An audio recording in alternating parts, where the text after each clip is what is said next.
અમદાવાદ શહેરમાં દારૂ પીને રાત્રિના સમયે વાહન ચલાવી અકસ્માત કરવાની ઘટનાઓ દિન પ્રતિદિન વધી રહી છે.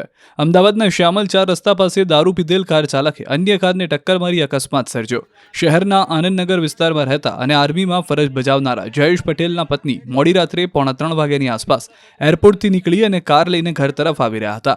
ત્યારે શ્યામલ 4 રસ્તા પાસે પૂરપાટ ઝડપે એક કાર ચાલક આવ્યો અને જયેશ પટેલના પત્નીની કારને જોરદાર ટક્કર મારી. આ સમગ્ર ઘટના સીસીટીવી ફૂટેજ પણ જોવા મળી, જેમાં જ્યારે કાર શ્યામલ 4 રસ્તા પાસેથી પસાર થઈ રહી હતી ત્યારે ફૂલ સ્પીડે આવેલી કારે ડાબી તરફને ભાગી ટક્કર મારી. ટક્કર એટલી જોરદાર હતી કે ગાડી એક તરફ ફંટાઈ ગઈ અને અકસ્માત સર્જનાર કાર પણ રોડની સાઈડમાં ડિવાઈડર તરફ ભટકાઈ. ટક્કર માર્યા બાદ કારમાંથી 2 શખ્સ ઉતરીને ફરાર થઈ ગયા, જ્યારે એક વ્યક્તિ કારમાં બેઠેલો હતો. ગાડીની નંબર પ્લેટ નીકળી ગઈ હતી અને હાજર વ્યક્તિ અંગે તપાસ કરતા દારૂ પીધેલી હાલતમાં હતો.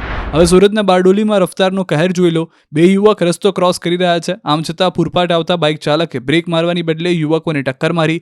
બાઇકની સ્પીડ એટલી જોરદાર હતી કે યુવકો હવામાં ફંગોળાઈને દૂર જઈને પડ્યા. હોસ્પિટલે ખસેડવાની ફરજ પડી. QR કોડ સ્કેન કરો અને ડાઉનલોડ કરો ન્યૂઝ 18 એપ. મેળવો ગુજરાત અને દેશ દુનિયાની પળે પળની અપડેટ્સ.